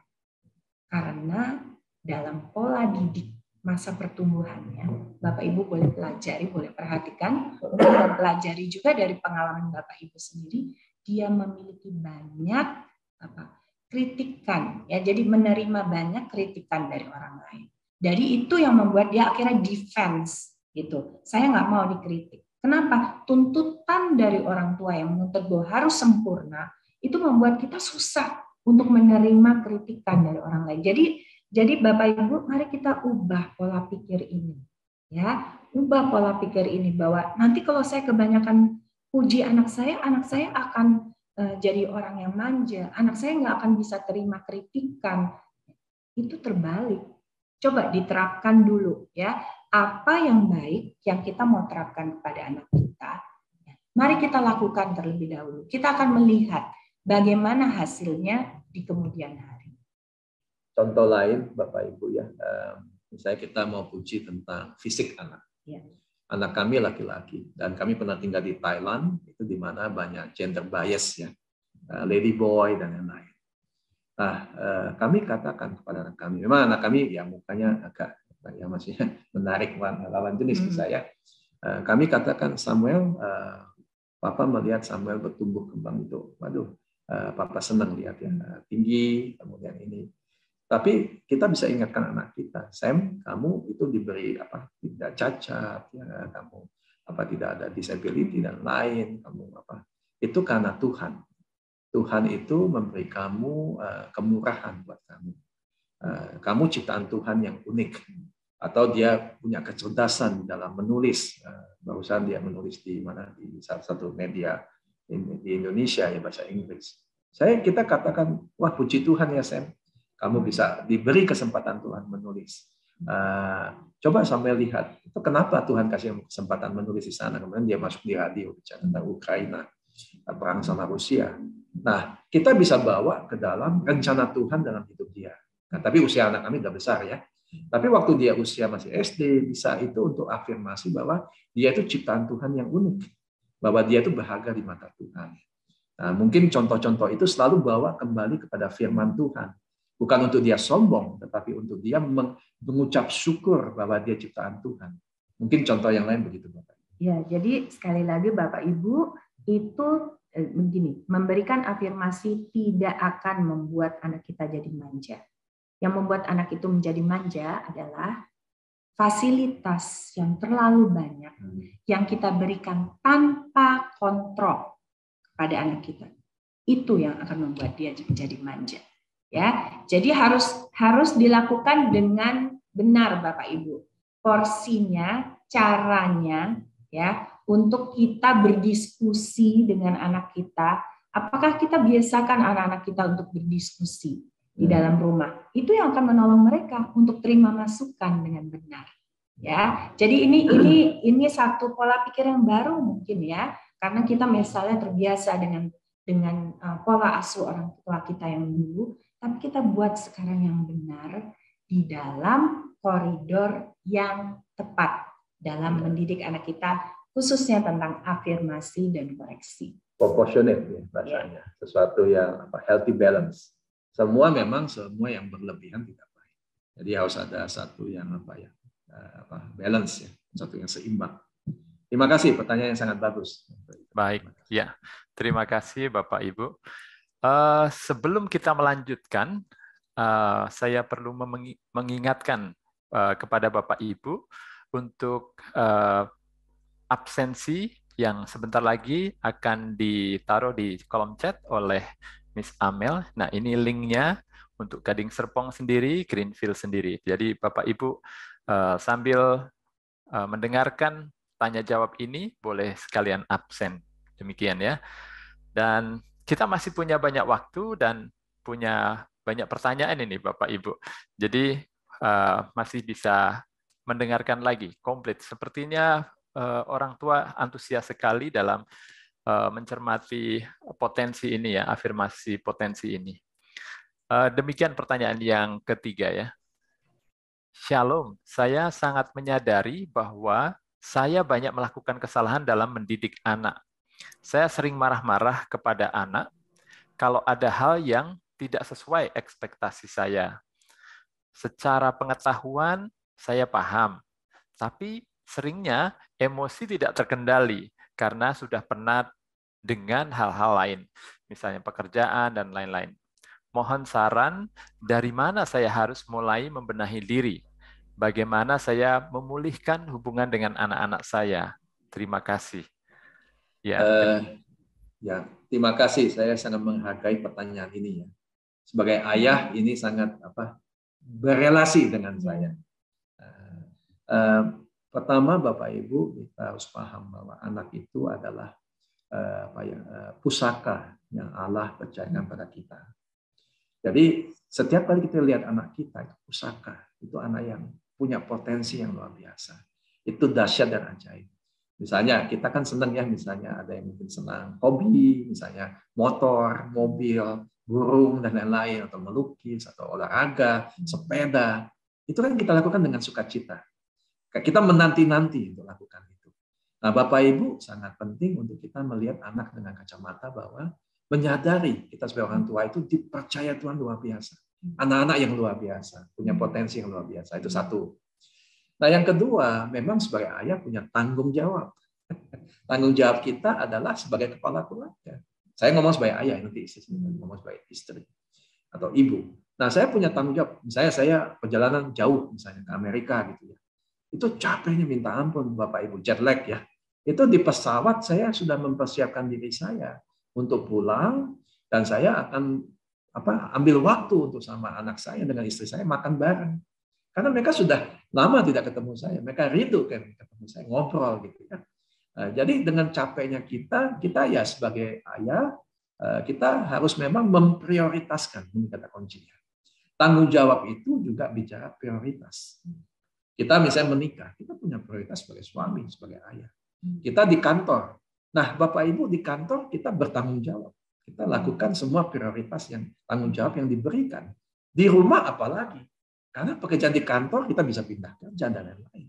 Tapi di rumah sebagai ayah, itu sebagai suami, kita seumur hidup Bapak Ibu. Kita seumur hidup dan itu tanggung jawab. Dan itu prioritasnya lebih besar daripada prioritas yang diberikan Tuhan untuk kita kepada pelayanan. Banyak orang melayani segitu sibuknya sampai kemudian sampai rumah capek dan kemudian tidak bisa melayani anak dan istrinya. Atau dia menjadi manusia yang sangat berbeda. Di luar dia senyum, dia itu ya, sampai di rumah dia cemberut karena capek ya. Nah, itu bicara pengendalian diri, penguasaan diri Bapak Ibu. Jadi memang waktu kita menjadi orang tua, waktu kita sebagai ayah, punya tanggung jawab mengasuh anak kita, memuridkan anak-anak kita. Kita juga diasah Tuhan. Kita dibentuk Tuhan. Untuk kita menjadi ayah, menjadi suami seperti firman Tuhan yang inginkan. Seperti yang Tuhan inginkan dalam hidup kita. Dan Tuhan sudah kasih tanggung jawab, dan Tuhan sudah beri kesempatan kepada kita. Ini sesuatu perjalanan yang tidak gampang, Bapak Ibu. Ini sesuatu yang butuh kasih karunia. Saya pun sampai hari ini masih mengalami. Tapi ambil sesuatu yang bisa bersama-sama. Tipsnya contoh gini. Gunting rambut. Gunting rambut bisa sama-sama Bapak Ibu ya. Kan harus gunting rambut kan. Ambil waktu momen untuk gunting rambut di perjalanan ngobrol gitu ya. Nah, misalnya weekend. Apa yang anak kita suka makan bareng? Saya punya teman satu, dia kadang gini, kalau Sabtu itu tidak ada meeting, tidak ada telepon urusan bisnis, tidak ada apa-apa. Anaknya lebih dari satu ya. Anaknya ada 2. Dan dia duduk sama-sama, dia bikin namanya forum untuk memutuskan hari Sabtu mau ngapain. Wah, anak-anaknya excited ya. Nah, Bapak Ibu kita mesti excited sama anak kita. Itu momen-momen itu waktu-waktu akan hilang. Suatu ketika anak kita mungkin sudah pindah, sudah punya kesibukan sendiri. Momen-momen di SD ini sangat hargai teman-teman Bapak Ibu ya. Ya, saya mau tanya Handoko nih. Bagaimana cara kamu menghilangkan kelelahan setelah bekerja sehingga kamu bisa berelasi dengan anak? Ya, pertama spiritualitas ya. Disiplin rohani. Karena kekuatan kita kan dari Tuhan. Jadi kita capek secara fisik, tetapi emosi kita nggak capek. Betul. Secara spiritual kita segar gitu ya. Nah itu yang menjadi kita punya dorongan, driver kita. Dorongan untuk bisa berbagi ya, membagi waktu dengan anak ya. Nah jadi memang Bapak Ibu di zaman sekarang ini sangat selumrah suami istri bekerja. Setelah pulang memang jujur sekali ya bahwa terima kasih Bapak ini yang atau Ibu yang sudah bertanya. Betul, setelah pulang kita cenderung untuk punya me time ya, kita sebut me time. Nah, orang sekarang sudah mulai sebut dengan healing, I need healing ya dan sebagainya. Tetapi mari kita melihat bahwa anak-anak kita, istri ataupun suami kita, mereka adalah orang terdekat yang mengasihi kita, yang bisa mengisi waktu me time-nya kita, gitu ya. Jadi pola ini yang harus diperbarui, gitu ya, di dalam cara pikir kita. Mungkin pulang, beristirahat sebentar, mandi, ganti baju ya tentu saja. Kalau zaman sekarang sudah harus mandi ya, karena itu memang sudah menjadi bagian dari keseharian rutin kita ya setelah kita keluar dari rumah gitu ya. Nah setelah kita kembali pulang mandi, segarkan pikiran kita, mungkin minum 1 atau 2 cangkir air dan mulai berkomunikasi dengan anak-anak. Bapak atau Ibu yang mengajukan pertanyaan ini, satu kata untuk Anda, tidak ada yang terlambat. As long as you try your best. Amen. Ya, bukan dengan kekuatanmu, tapi dengan kekuatan Tuhan. Amen. Ya, mari kita pikirkan bahwa this is part of me time. Ya, me time itu kita waktu kita sudah menikah, me itu sudah berganti jadi we. Ya, kita bilang W ya, jadi M gitu, M jadi W gitu ya. We. Ya, jadi bersama-sama dengan pasangan kita, dengan anak kita.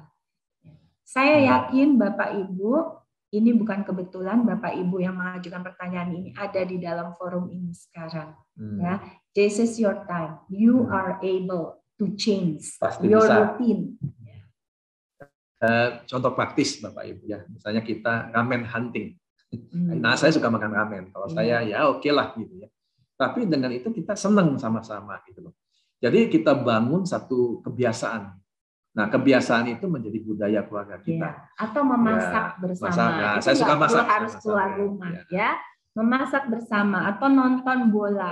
Bicara tentang bola dengan anak kita. Kalau mungkin anak kita perempuan, mari kita tanya, kamu hari ini gimana? Dengan teman-teman kamu dan sebagainya. Mulai tanya-tanya siapa sih yang jadi teman anak kita. Kalau misalnya kita selama ini nggak pernah tahu ya siapa yang jadi teman anak-anak kita mulai tanya-tanya sedikit. Teman-teman kamu coba sebutin yang menurut kamu teman-teman yang asik tuh siapa sih? Terus nanti mungkin dia sebutin kenapa kamu excited main dengan mereka dan sebagainya. Mulai dari situ ya diskusi dan sebagainya itu akan menolong kita. Tapi mindset yang baru, mari saya mau dorong ya, kami mau dorong Bapak dan Ibu, kita mau terapkan mindset yang baru dengan anugerah Tuhan. Ya, bersama Tuhan pasti bisa. Iya. Ya, silakan. Amin. Ya, terima kasih. Jadi melakukan aktivitas bersama ya, itu sangat seru sekali dan sekaligus itu tadi mungkin bisa menumbuhkan atau mencari tahu smart apa yang ada di anak-anak kita ya. Culinary smart misalnya itu tadi sambil masak bersama. Ya. Oke, wonderful. Ya, berikutnya apakah masih ada pertanyaan Miss Amel? Oh, masih ada. Ya. Sekarang pertanyaan yang keempat. Bagaimana mengajarkan atau cara yang tepat agar anak tidak menuntut untuk mendapat pujian dari orang lain jika melakukan sesuatu. Background-nya dikarenakan kita ketahui kebiasaan di rumah tidak dapat diterapkan di semua tempat. Demikian. Ya. Oke, terima kasih. Ada satu kata, kalau kita sudah kenyang di rumah, kita tidak akan lapar di luar.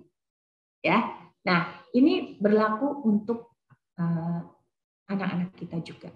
Kalau mereka sudah mendapatkan afirmasi tentang potensi mereka di rumah, mereka tidak akan menuntut orang lain. Kenapa sih orang itu? Ya, kenapa orang itu menuntut pujian dari orang lain?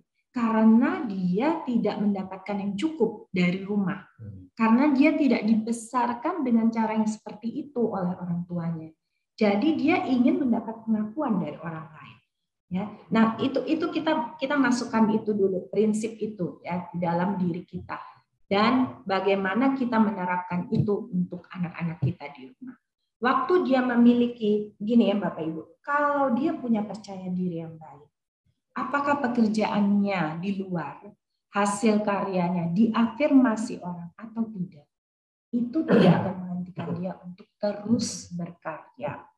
Ya, kita pegang prinsip, kalau kita setia dalam hal yang kecil, kita akan dipercayakan Tuhan hal yang besar. Hal yang besar itu termasuk di dalamnya adalah pengakuan dari orang-orang di luar terhadap diri kita. Tetapi kalau kita punya pandangan yang baik tentang diri kita, ketika kita kelihatan seperti tidak diakui keberadaannya, kalau kita punya pandangan yang baik tentang diri kita, itu tetap akan mendorong kita untuk lebih maju, gitu. Ya, jadi mari kita penuhi dulu tangki anak kita ini, ya, tangki emosi anak kita ini dengan hal yang baik dari rumah. Kalau dia sudah dapat yang baik dari rumah, dari keluarganya, nanti kita akan melihat bagaimana dia bisa berelasi dengan baik dengan orang lain, termasuk ketika dia menghadapi tantangan, termasuk ketika dia tidak mendapatkan pujian dari orang sekitarnya. Ya, dia tetap bisa belajar untuk melihat hal yang positif di dalam diri dia dan belajar melihat hal yang positif dalam diri orang lain. Kita harus bedakan pujian yang kita sebut pujian yang subjektif ya, dengan pujian yang objektif. Jadi anak-anak kita perlu diekspos, perlu dipaparkan juga dengan standar-standar yang kompetitif. Misalnya kita bilang, oh anak ini menggambar, Kita puji karena kita ingin afirmasi untuk dia lebih giat menggambar. Kita lihat dia punya talenta. Tapi proses dia menggambar mungkin belum terlalu bagus. Nah, tetapi untuk anak seumur dia sudah baik. Tetapi kita bisa mengencourage dia melihat gambar-gambar yang lain. Sehingga anak kita tahu bahwa yang dia lakukan sudah kita puji, kita afirmasi, tetapi juga dia bisa melihat untuk bisa lebih baik. Jadi Bapak Ibu, pujian itu bukan sesuatu blank check, ya, satu cek kosong yang membabi buta kita puji anak kita. Itu sangat penting. Nah, yang kedua saya terpikir begini Bapak Ibu. Kami berdua punya prinsip di rumah, nilai-nilai adalah mendengar anak kami apa yang dia katakan. Dan kami meminta maaf kalau kami melakukan kesalahan sebagai orang tua. Dan ketiga, kalau kami tidak konsisten, kami juga minta maaf. Ya. Nah, kami tinggal serumah dengan orang tua yang dididik dengan cara yang berbeda. Nah, anak kami suka bilang, Pak, tapi Mama, Oma begini. Nah, kita ini kesempatan. Jadi ingat Bapak Ibu, tangkap ya, proaktif. Nah, itu kesempatan buat kami sebagai orang tua mengajar anak kami punya emotional quotient untuk dia bisa berinteraksi dengan beragam orang. Nah, itu kesempatan emas buat kami mengajar anak kami untuk berkata, Sam, itu Mama, Oma ya dididik dengan cara yang berbeda pada zaman Oma, itu hal yang baik. Nah, jadi kalau omanya, kalau kami mengatakan sama itu baik, itu kalau memberikan satu pendapat, buat omanya tidak baik karena membantah. Betul. Nah, jadi yang perlu dilakukan adalah, Sam, coba deh kamu, bagaimana kamu bisa ngobrol sama oma, sehingga oma bisa paham, bisa menangkap. Nah, suatu pagi saya lihat omanya itu ngobrol sama anak saya tentang Rusia sama Ukraina. Wah, itu ngomong seperti dua orang ngomong, tidak ada apa. Tidak nyambung, tapi tidak apa-apa. Anak kami belajar untuk bicara dengan orang yang usia lebih tua dan tetap menghormati orang tua, omanya gitu loh, dan juga belajar mencoba untuk mendengar orang tuanya. Ya. Mungkin saya mau berikan satu informasi. Mertua saya itu dididik dalam satu tradisi di mana tidak baik untuk orang tua. Ini saya garis bawahi, tidak baik untuk orang tua memuji anak karena anak akan menjadi besar kepala. Ya, itu satu pandangan yang dia sudah percayai karena itulah yang diturunkan oleh orang tuanya kepada dia. Dan dia terapkan itu juga kepada anak-anaknya. Dan dia berharap kami menerapkan itu juga kepada anak kami. Tetapi kami katakan tidak benar bahwa kalau kita memberikan pujian anak kita akan jadi besar kepala. Pujian yang seperti apa yang kita berikan. Jadi tadi saya sudah bilang ada koridor yang tepat yang kita mau berikan pujian. Jadi begitu ya, pujian yang sehat ya, pujian yang tepat kalau saya bilang ya, pujian yang tepat untuk anak kita. Jadi kami katakan kepada mertua ya, kepada ibu mertua karena dulu Handoko dan saya kami sama-sama bekerja. Nah, tentu saja waktu anak kami lebih banyak dihabiskan dari mulai pulang sekolah ya sampai sore hari itu dengan omanya di situ. Nah, jadi dia mempelajari hal-hal yang seperti ini dan akhirnya ibu mertua saya ini menyadari bahwa iya ya ternyata benar kalau kita berikan pujian yang baik dengan tepat kepada anak-anak kita bukan semata-mata karena hal yang fisik ya yang bersifat fisik seperti bajunya atau apanya gitu ya, bukan semata-mata karena hal yang seperti itu akan mendorong anak-anak. Pujian yang tepat akan mendorong anak-anak kita untuk mengembangkan potensinya. Ya, mungkin kita kembali ke judul ya Bapak Ibu. Afirmasi itu mungkin salah satu bagiannya adalah pujian. Ya. Tapi afirmasi itu adalah peneguhan. Peneguhan terhadap sesuatu yang ada, sesuatu yang eksis, sesuatu yang terjadi. Tapi peneguhan juga dalam bentuk yang berbeda. Jadi memang ada beragam. Saya senang kata afirmasi. Karena afirmasi itu bukan membabi buta. Afirmasi itu bukan sesuatu yang subjektif, tapi afirmasi itu sesuatu yang terukur. Tapi terima kasih, pertanyaan ini sangat baik untuk kita sama-sama jadi jelas. Ya, kembali kan. Baik, terima kasih. Analoginya benar-benar kena nih saya. Jadi kalau kenyang di rumah sudah pasti tidak akan cari di luar ya. Itu menarik sekali ya. Oke, baik. Kita masih punya waktu 9 menit lagi dan masih ada pertanyaan lagi. Baik. Halo, saya mau bertanya, bagaimana kalau anak-anak kita tiba-tiba mengatakan kalau mereka ingin mengubah gender? Shock sekali ini. Ya. Terima kasih Bapak Ibu. Ini pertanyaan yang sangat menarik. Saya melihat seorang public figure kemarin di dalam satu acara TV lokal.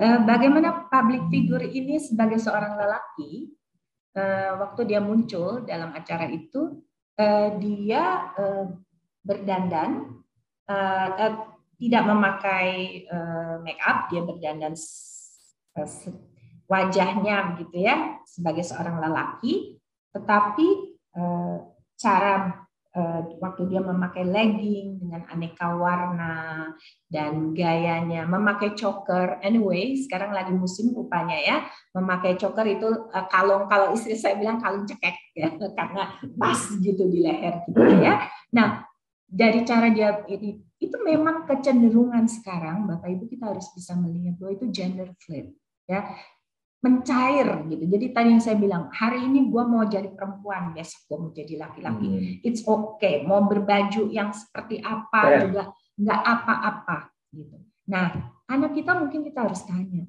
kenapa dia mau mengubah gendernya?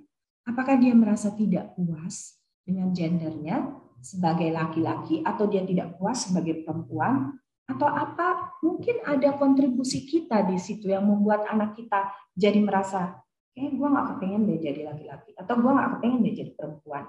Ya, ada sesuatu yang kita harus lihat, harus tangkap hal itu. Mari kita teguhkan kepada anak kita.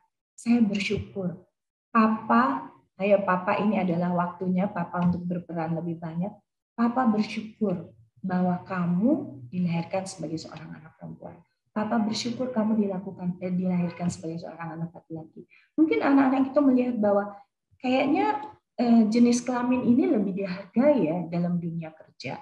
Karena kelihatannya jenis kelamin ini bisa terima gaji yang lebih tinggi ya, atau asik dalam ya. Lebih asik ya, atau karena dia mungkin melihat satu idola di TV yang juga seperti itu ya. Ada lagu-lagu, ada grup, saya tidak akan sebut namanya. Ada satu grup band yang sedang disukai sekarang oleh generasi sekarang dari Korea yang mengatakan bahwa mereka tidak mereka itu tidak mau membatasi perbedaan gender. Jadi ada anggota grup band ini yang bertingkah seperti ini, grup band laki-laki bertingkah seperti perempuan, ada yang setengah-setengah, ada yang maco gitu ya. Jadi mereka bilang mereka nggak mau batasin, itu mengekang. Gara-gara karena apa? Karena pengaruh gaya hidup hedonisme ya. Jadi kita nggak mau, pokoknya ya sepanjang gua tidak mengganggu orang lain, ya this is me. Gitu. Nah, yang kita mau tekankan pada anak adalah bagaimana dia bisa menerima gendernya. Nah, ini sebuah warning ya tentunya buat kita semua Bapak Ibu, karena bagaimana kita memberikan kalau saya bilang pantauan ya, memantau pergaulan anak kita, kehidupan sosial anak kita. Apa yang membuat dia melakukan seperti itu? Apakah dia terlalu banyak melihat sesuatu yang mengekspos, yang membuat dia gue nyesel ya jadi perempuan. Kenapa sih Tuhan membuat saya sebagai laki-laki? Ya, atau ada sesuatu mungkin dari cerita-cerita, dari animasi yang dia tonton. Sekarang ini banyak sekali anak-anak yang suka dengan anime, ya, komik-komik Jepang yang bisa ditonton dalam bentuk animasi film atau buku-buku dan sebagainya, atau mungkin grup-grup band idola. Ada anak-anak yang ada beberapa orang tua yang mengatakan pada saya, anaknya suka sekali, anak perempuannya suka sekali dance, lalu diunggah dalam satu akun video, dance mengikuti gaya penyanyi K-pop yang dia sukai gitu. Lalu ibunya berbicara dengan menangkal. Ketika dia menangkal dengan cepat, anaknya akhirnya juga defense, langsung bilang, oh kalau gitu nggak mau cerita lagi sama mami. Kalau gitu nanti mau bikin video, mau tutup akunnya. Jadi orang lain nggak bisa lihat termasuk mami. Nah, itu cara-cara yang ekstrim yang akan membuat anak kita tertutup jadinya. Tapi kita masuk kepada dia dengan katakan, apa yang membuat kamu menyesal? Apa yang membuat kamu mau berubah jadi gender yang lain? Ya, tanpa kita menyerang dia terlebih dahulu. Gali seterusnya, gali lebih dalam untuk Bapak Ibu itu bisa tahu nih, kenapa sih mau berubah jadi gender? Nah, kalau sudah seperti itu, mari kita katakan bersama-sama ya, Papa dan Mama mengatakan bersama-sama. Mereka bersyukur bahwa kita ini bersyukur dengan keberadaan anak kita sebagai lelaki, ya, atau sebagai perempuan, sebagaimana Tuhan menciptakan gender. Jadi Bapak Ibu, afirmasi dari orang tua, terutama ayah, terhadap ketampanan seorang pria, seorang laki-laki, dan juga kecantikan seorang perempuan, itu pertama kali harus dilakukan oleh ayah, bukan dilakukan oleh teman-temannya. Jadi SD ini sangat penting karena mereka melihat media, mereka lihat pertemanannya. Ya. Sekarang tidak malu untuk orang menjadi agak keperempuan, kewanitaan, laki-laki dan lain, dan ngomong di publik. Nah, Bapak Ibu kalau dia menjadikan itu idola, itu sangat penting ya. Di rumah dulu tadi yang Speaker Christine katakan, keteladanan di rumah. Waktu anak laki-laki melihat ayahnya, dia lihat, ini ayah yang anak saya pernah berkata, siapa yang tokoh apa orang idola kamu? Dia bilang papanya. Buat orang lain mungkin aneh ya, kok papa jadi idolanya, bukan K-pop, bukan apa. Tapi kita sebagai orang tua harus bangga. Kita orang tua sebenarnya ditugaskan oleh Allah Tuhan untuk melihat refleksi demonstrasi tentang gambar Allah itu di dalam orang tua. Anak itu melihat Allah itu dari ayah ibunya. Nah, kalau melihat kepriaan itu melihat dari ayahnya. Melihat tentang bagaimana seorang wanita dari ibunya. Dan ayah harus mengafirmasi itu satu. Kedua, kita juga jangan sampai terlambat. Makanya penting waktu usia SD terutama ini dalam masih membentuk identitas, orang tua juga memonitor apa yang dilihat oleh anaknya, game apa yang dimainin, anime apa yang disukai. Karena banyak sekali masuk secara tanpa sadar, sehingga anak itu akan melihat, oh ternyata ini yang. Nah, jangan sampai yang mendidik atau memuridkan anak kita itu bukan orang tua, tetapi yang memuridkan anak kita adalah media. Nah, ini Bapak Ibu akan terlambat nanti. Karena tidak tiba-tiba anak-anak berkata ingin jadi seorang berubah gender, atau dia senang dengan ini. Jadi Bapak Ibu dari sedini mungkin identifikasi. Nah, ketiga, Bapak Ibu beri rasa aman. Kalau anak-anak, mereka mengalami kesulitan, mereka bingung, pertamanya ke siapa? Harusnya ke orang tua, Bapak Ibu, yang terdekat. Nah, tetapi banyak anak-anak yang orang tua tidak punya waktu. Banyak anak-anak kalau anaknya tanya, Papa mau nanya ini, orang tuanya bilang, tunggu dulu, tapi habis itu tidak direspon, tidak didengar. Atau orang tua belum mampu untuk belajar mendengar apa yang dikatakan oleh anaknya, sehingga sudah marah dahulu, sudah bilang saya capek dan lain-lain ya. Jadi Bapak Ibu, ya kita perlu membangun suasana rumah ya, seperti apa, dan juga rasa aman buat anak-anak kita ngobrol sama kita.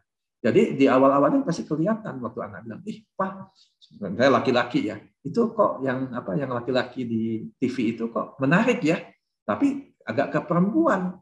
Nah, dia mulai menunjukkan ketertarikan. Nah, disitulah kita harus menjelaskan firman Tuhan bicara apa. Jadi sedini mungkin kita lakukan itu dan beri rasa aman buat anak kita, jangan dimarahin, beri rasa aman untuk kita itu dan doakan. Saya percaya Tuhan akan beri kasih karunia buat kita dan anak-anak kita. Ya, baik Bapak Ibu, terima kasih. Sekali lagi kami keluarga besar dari Tunas Bangsa dan Yayasan Harapan Bangsa mengucapkan terima kasih kepada Bapak Handoko dan Ibu Christine atas berkat yang sudah disampaikan kepada kami semua. Kami juga mengucapkan terima kasih kepada orang tua yang sudah setia dari putaran pertama sampai terakhir mengikuti dan memberikan pertanyaan-pertanyaan juga sehingga pertemuan kita boleh sangat berkualitas. Sampai ketemu lagi di pertemuan-pertemuan berikutnya. Tuhan Yesus memberkati.